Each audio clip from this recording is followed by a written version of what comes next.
बात करते हैं भारतीय अर्थव्यवस्था की मजबूती की, जिसने देश में विदेशी निवेश यानी कि फॉरेन डायरेक्ट इन्वेस्टमेंट को आकर्षित करने में अहम भूमिका निभाई। दुनिया की सबसे तेज रफ्तार वाली अर्थव्यवस्था ने साल 2024-25 में अब तक का रिकॉर्ड एफडीआई निवेश हासिल किया है। भारत में वित्त वर्ष 2024-25 में कुल एफडीआई निवेश जो था वो 81 अरब डॉलर के महत्वपूर्ण आंकड़े को पार कर गया। आइए ग्राफिक्स के जरिए समझने की कोशिश करते हैं कि कैसे देश में ये रिकॉर्ड एफडीआई आया। तो दुनिया की सबसे तेज रफ्तार वाली अर्थव्यवस्था भारत है और 2024-25 की अगर मैं बात करूं तो इसमें सबसे तेज रफ्तार के साथ एफडीआई निवेश हासिल हुआ है। 81 अरब डॉलर के इस महत्वपूर्ण आंकड़े को हमने छुआ, हम इसे पार कर गए।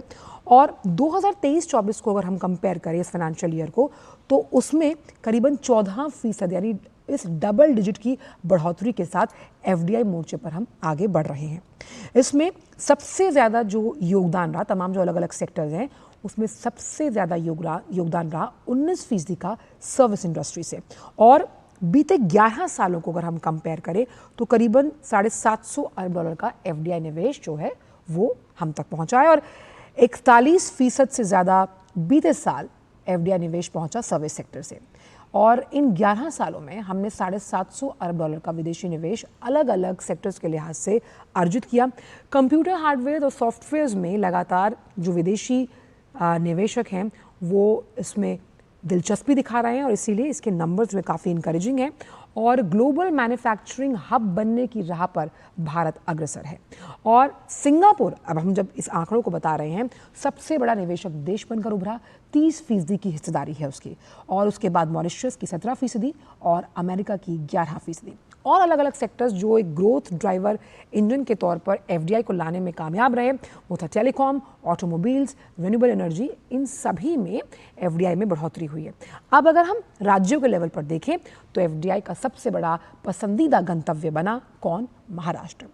ये तो लबो-लबाब हुआ कि एफडीआई की जो नंबर्स हैं वो कितने इनकरेजिंग हैं, लेकिन किस लिहाज से भारत की जो कारगर नीतियां रहीं जिनकी वजह से एफडीआई बढ़ रहा है, इसमें सबसे अहम है मेक इन इंडिया, यानी उससे जुड़ी जो तमाम सेक्टर्स हैं और पीएलआई स्कीम, जो प्रोत्साहन योजनाएं चलाई गई, उससे गति मिलती हुई नजर आई। आत्मनिर्भर भारत भी एक ऐसी ही पहल है जिसकी शुरुआत से एफडीआई को लाभ मिला, यानी कि विदेशी संस्थागत निवेशक यहाँ आए, उन्होंने निवेश किया और सरकार ने कई एफडीआई नियमों में ढील दी। रक्षा, दूरसंचार, नवीकरणीय ऊर्जा, ये तमाम वो क्षेत्र हैं जिन पर एफडीआई के नियमों में ढील दी गई और भारत एक मजबूत निवेशक सुरक्षा तंत्र की वजह से जो विदेशी निवेशक हैं उनके लिए पसंदीदा स्थान बना। इसी वजह से एफडीआई और आकर्षित हुआ। सिंगल विंडो क्लियरेंसेज, यानी आपने एक बिजनेस मॉडल लाकर भारत में पेश किया, आपको सिंगल विंडो क्लियरेंसेज, एक ही बार में आपके पेपर्स क्लियर हुए, रेड कार्पेट आपके लिए, इसीलिए भारत में आकर लोग अपनी कंपनियां लगाते हैं। और इसने भी प्रत्यक्ष विदेशी निवेश को बढ़ाने में भागीदारी निभाई।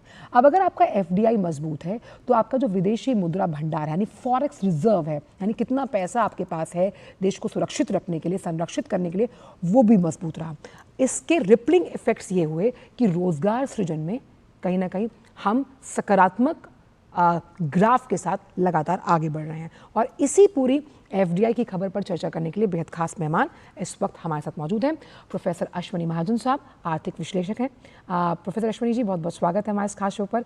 सवाल ये कि एफडीआई में ये भारी उछाल बहुत ही इनकरेजिंग नंबर है और ख़ास तौर पर सर्विस इंडस्ट्री इसकी अगुवाई करती हुई नजर आ रही है। देखिए, लंबे समय से भारत में मेक इन इंडिया पूर्व में और उसके बाद आत्मनिर्भर भारत 2020 से ये जो नीतियां सरकार की हैं देश में मैन्युफैक्चरिंग को और आगे बढ़ाने के लिए और दुनिया में make in India for the world जो नारा है उसको साकार करने के लिए किया गया है।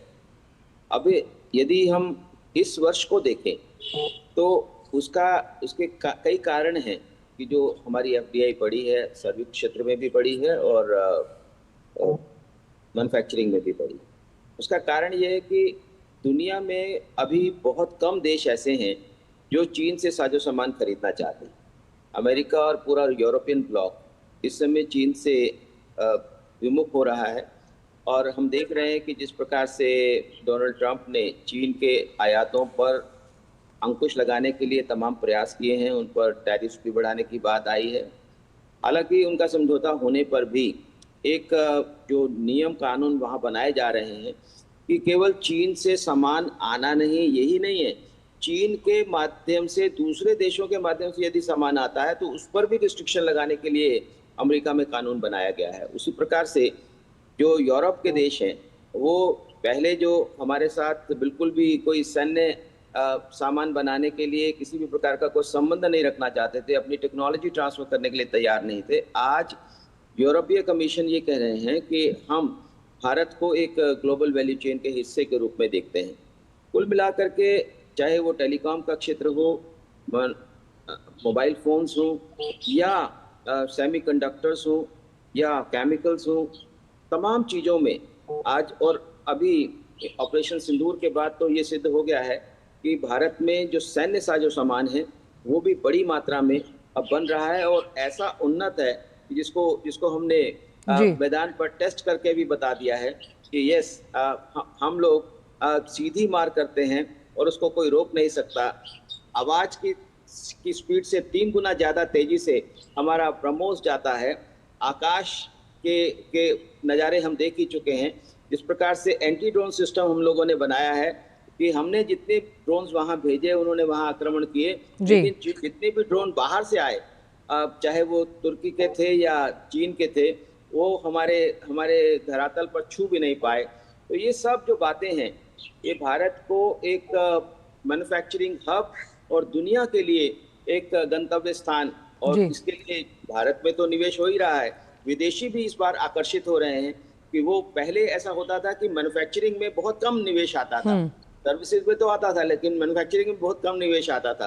अभी डोनाल्ड ट्रंप साहब ने कहा कि आप एप्पल फोन भारत में नहीं बनाइए, लेकिन फॉक्सकॉन जो एप्पल कंपनी की सहायक कंपनी है उन्होंने कहा कि नहीं, हम तो $1.5 बिलियन यहाँ निवेश करेंगे। यानी कुल मिलाकर के सभी परिस्थितियां जैसी भी हों, दुनिया चाहे कोई भी उनको रोके, दुनिया के जो कंपनियां हैं भारत में निवेश करना चाहती हैं, और भारत को एक मैन्युफैक्चरिंग हब बनाने की तरफ हम आगे बढ़ रहे हैं। तो ग्लोबल मैन्युफैक्चरिंग हब बनने के लिए एफडीआई तो आकर्षित हो ही रहा है प्रोफेसर महाजन, लेकिन इसमें पीएलआई स्कीम, आत्मनिर्भर भारत की जो पहल है वो कितनी कारगर साबित होगी आने वाले समय में? देखिए, बहुत सारी स्कीम्स भारत सरकार लेकर के आई है। एक जो एमएसएमई को प्रमोट करने के लिए मैं यहाँ पर रेखांकित करना चाहता हूँ, केवल बड़ी कंपनियां ही नहीं है, छोटी छोटी कंपनियां, छोटे छोटे उद्योग जो एमएसएमई में हैं, आज हमारे स्पेस टेक्नोलॉजी में आगे बढ़ करके काम कर रहे हैं। डिफेंस में मैं जानता हूं कि बहुत सी छोटी कंपनियां डिफेंस के लिए काम कर रही हैं। मैं टेलीकॉम के क्षेत्र में जानता हूं कि बहुत सी छोटी कंपनियां जो है टेलीकॉम के क्षेत्र में काम कर रही हैं। हमने 5G आई बना दिया है। ऐसी सब बातें वो दुनिया को आकर्षित कर रही हैं। आज हमारा यूपीआई जो है पूरी दुनिया लेने के लिए तैयार बैठा है। और तो पीएलआई स्कीम एक स्कीम है जिसमें हमने 3.5 लाख करोड़ रुपया जो है वो दिया है उद्योगों को कि आप अपने देश में उत्पादन बढ़ाइए। लेकिन इसके साथ ही साथ जो टैरिफ स्कीम्स हैं और जो अंतर्राष्ट्रीय समझौते भी किए जा रहे हैं, उसके पीछे भी एक जो मंशा है, जो उद्देश्य है, वो ये है कि भारत में कैसे जल्दी से जल्दी हम मैन्युफैक्चरिंग बढ़ाएं और दुनिया के लिए हम साजो सामान बनाएं। अभी दुनिया के जो दूसरे देश हैं, हमें समझना होगा कि चाहे वो अमेरिका है, यूरोप है, बाकी मुल्क है, वो बड़ी हाई कॉस्ट इकोनॉमीज है। हमारी कॉस्ट लो है, और उसके साथ ही साथ अभी हम जो लॉजिस्टिक कॉस्ट है उसको भी घटाने की कोशिश में लगे हुए हैं। हमारा जो पेमेंट सिस्टम है वो भी लॉजिस्टिक कॉस्ट घटा रहा है। हमारे इतना बड़ा इंफ्रास्ट्रक्चर, जो चाहे वो रेल है, रोड है, बाकी सब इंफ्रास्ट्रक्चर है, उसके कारण भी हमारा जो लॉजिस्टिक कॉस्ट है, जो दुनिया में सबसे हाई मानी जाती थी पहले, अभी बहुत कम हो रही है। तो ऐसे में हम दुनिया भर के लिए बनाने के लिए तैयार बैठे हैं, क्योंकि जो भी उसके रास्ते में कांटे थे, जो भी रास्ते में उनकी रुकावटें थी, उसको हम दूर करने का प्रयास कर रहे हैं। पीएलआई स्कीम भी एक बहुत बड़ा मील का पत्थर साबित हो रहा है। साथ ही अगर हम देखें कि तो सर्विस इंडस्ट्री बहुत बड़ा ग्रोथ का ड्राइवर रहा जब हम बात करते हैं एफडीआई को आकर्षित करने में, लेकिन टेलीकॉम की बात की जाए, कंस्ट्रक्शन सेक्टर है, रिन्यूएबल एनर्जी है, इन सभी जॉनर्स में भी जो नंबर्स है वो काफ़ी एक्साइटिंग है प्रोफेसर महाजन। देखिए, जो हमारी कंस्ट्रक्शन कंपनियां हैं, हमारी जो दूसरी सर्विस इंडस्ट्रीज हैं, वो दुनिया भर के लिए साजो सामान तैयार कर रही हैं। आज हम जो दुनिया का सॉफ्टवेयर प्रोडक्ट्स हैं भारत की कंपनियां बना रही हैं। जो दुनिया में हमारी हमारी जो देश की कंपनियां हैं वहाँ के इंफ्रास्ट्रक्चर के कई ठेके ले रही हैं और कई स्थानों पर अभी जो जहाँ पर पहले केवल और केवल चीन ही टेंडर उठाता था, आज हमारी कंपनियां जब से जैसे अडानी ग्रुप की कंपनी है, अब वो लगातार दुनिया भर में इंफ्रास्ट्रक्चर बनाने के लिए तैयार बैठे हैं।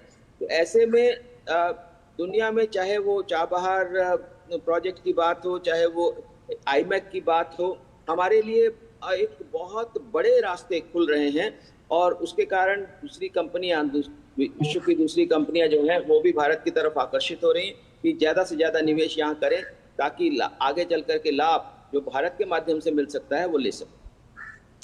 पब्लिक प्राइवेट पार्टनरशिप को कितना अहम मानते हैं, खासतौर पर एफडीआई को आकर्षित करने के लिहाज से? और सबसे अहम यहाँ पर प्रोफेसर महाजन ये भी हो जाता है कि सरकार की नीतियाँ, पॉलिटिकल विल इतनी स्ट्रांग रहे कि इकोनॉमिक ग्रोथ को पूरा करने में इस प्रतिबद्धता ने भी बहुत अहम रोल निभाया है। देखिए, पब्लिक प्राइवेट पार्टनरशिप एक दुनिया में भारत एक मिसाल बनकर के उभरा है।